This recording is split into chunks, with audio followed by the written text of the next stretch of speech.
If you are within 5 years of retirement, you have to adjust how you invest, but not in the way you might think. Most strategies today approach the investing problem by getting more conservative as you age, but their research shows this is actually not the optimal way to do this.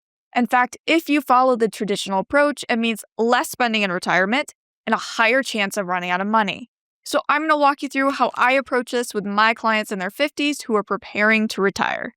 By the way, I'm Rachel Camp, and I'm a CFP professional and the founder of Camp Wealth, and we help people retire before age 65. The first thing we need to do is run you through 3 tests. This is absolutely critical. We cannot know how to invest for your goals without these 3 tests, and most people completely ignore this step. Now, these 3 tests were created by Larry Swedroe. Larry has written or co-written 18 books on investing, and he is the director of research of Buckingham Strategic Wealth. So Larry knows what he's talking about.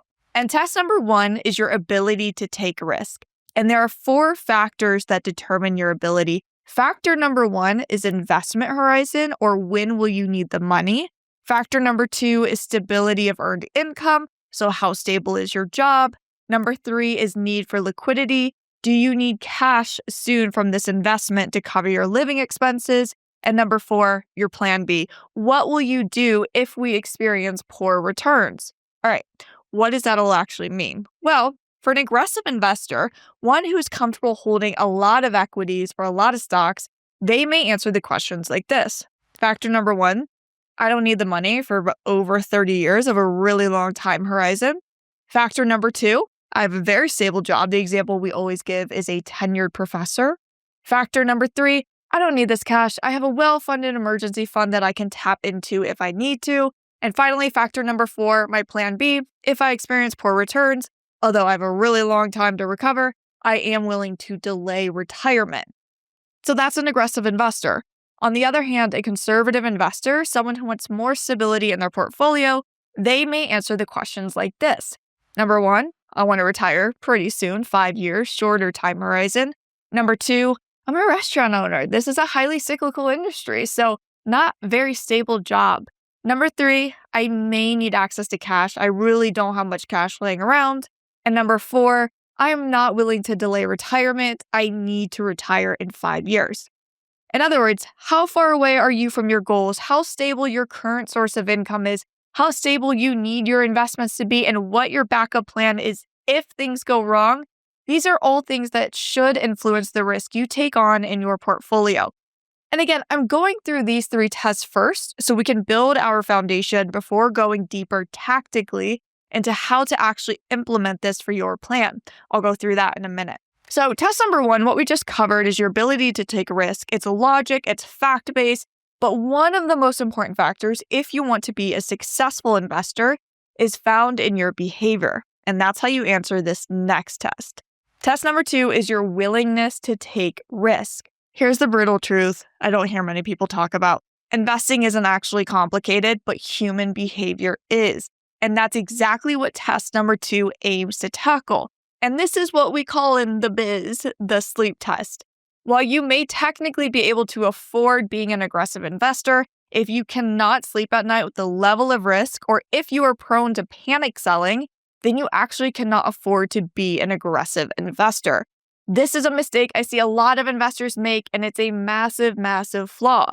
Because we can all handle an up market, that's easy, but it's how you handle a down market that really matters. The massive amount of money you just made during a bull market or an up market really doesn't matter if you destroy those gains in a bear market or a down market, and I have seen this happen. So this test measures, what it's really measuring is the likelihood you will stick to the plan in all market conditions.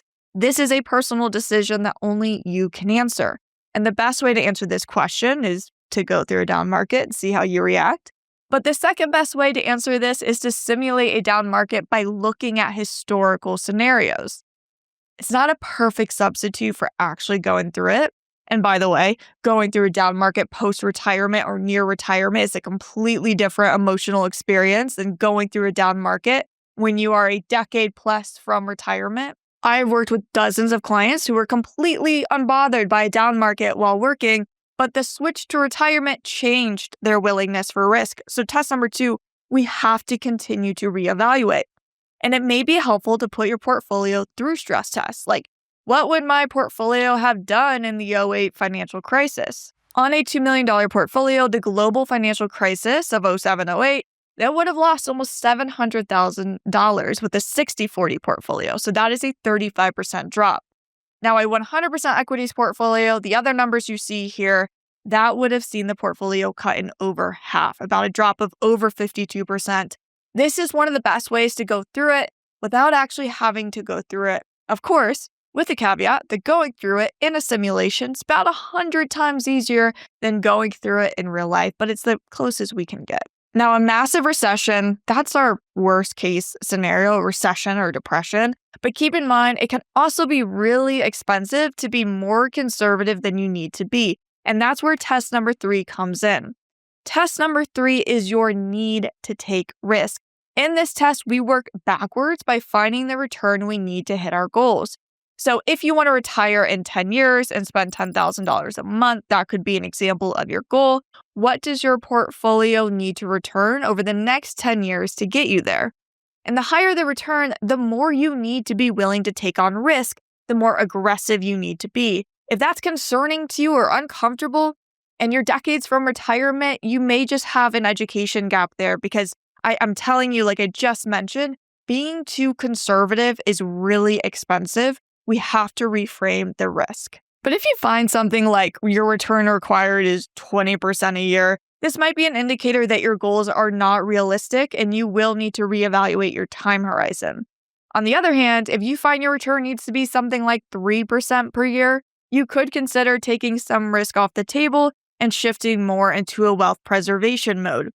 Because when you won the game, you can choose to stop playing if you want to. So, to show you an example, if we assume you're 45 years old, you have a portfolio of $1 million, you need $2 million to retire, and you'd like to retire in 10 years, what return do we need? We find we need 4.238% return. Not bad. Barring a rough decade, you should be able to easily get there. So once you've gone through these 3 tests, you can start to use them to implement the asset allocation that is going to get you to your goals. Asset allocation, just as a reminder, is the percentage you allocate to stocks, bonds, and cash. Those are the 3 asset classes we're focusing on for this video. The way I see most people handle this is one of 2 ways.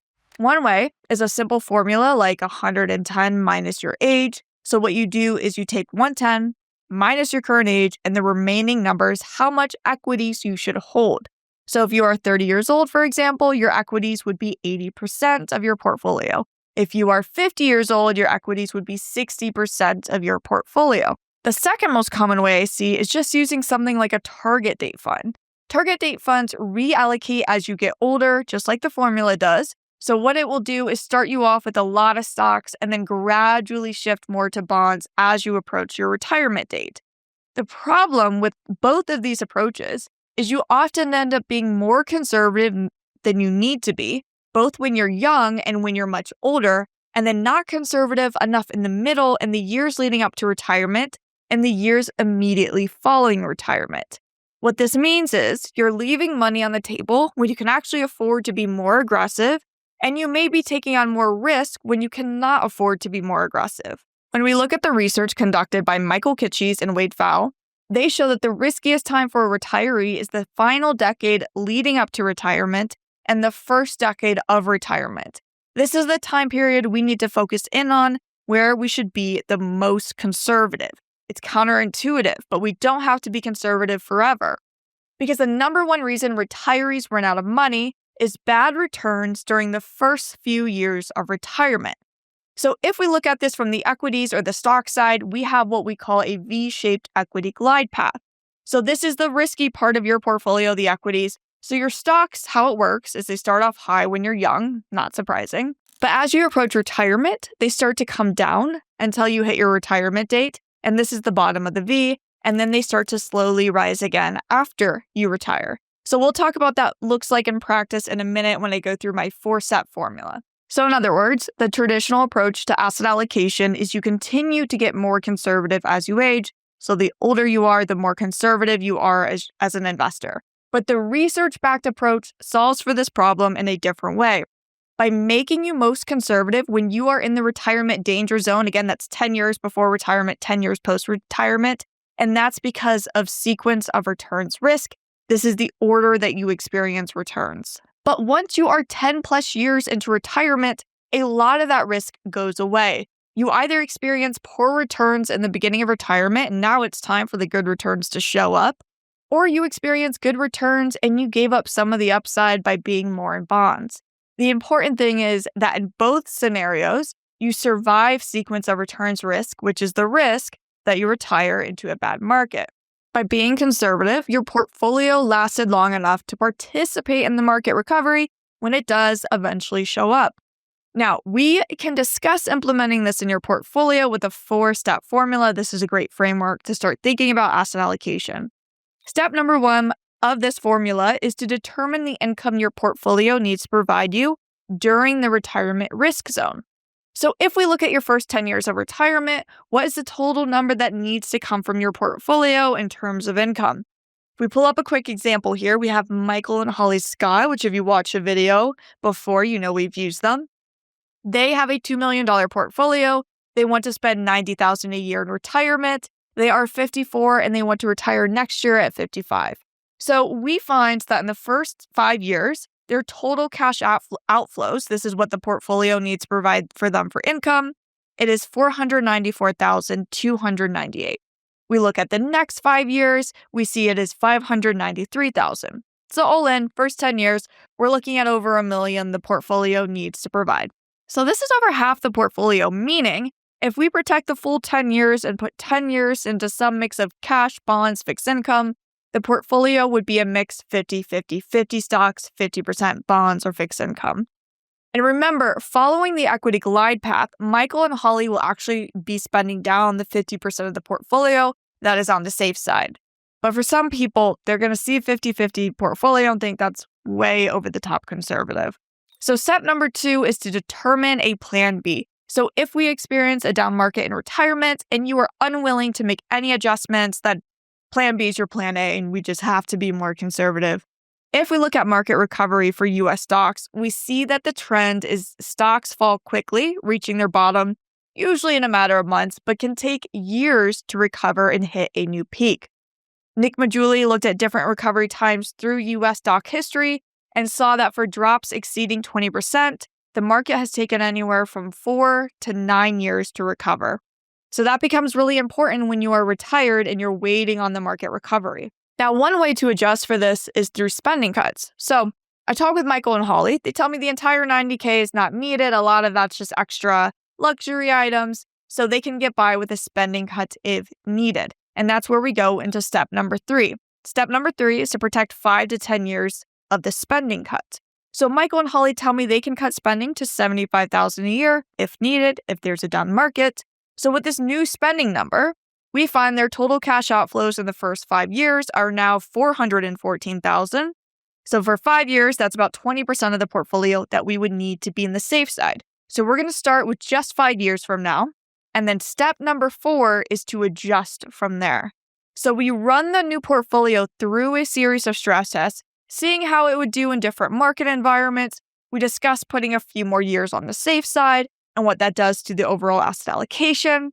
But we also talk to Michael and Holly about the sleep test and just discuss how conservative they need to be or how aggressive they need to be in order to feel comfortable in retirement, while making sure that we have a secure portfolio. I'm going to be really honest with you here for a moment. The reason this is the most asked question I get, asset allocation, and why people seem pretty desperate for this information is there is no clear-cut answer. The generic rules of thumb fall really short, and no one is out there saying this is exactly what you need to do. Asset allocation is deeply personal, and it has to be customized to you, your risk tolerance, and your goals. But I hope this gives you a framework for how to start thinking about this question in the context of safe money and market recoveries, and making sure that we actually get more aggressive the further we are into retirement. Your 50s are a crucial decade if you're wanting to retire between the ages of 55 to 65. If you want to secure retirement, you need to start thinking about securing a portion of your portfolio. If you're looking for more help with your retirement plan, book a complimentary call below with me using the link in the description, and I'll see you in the next video.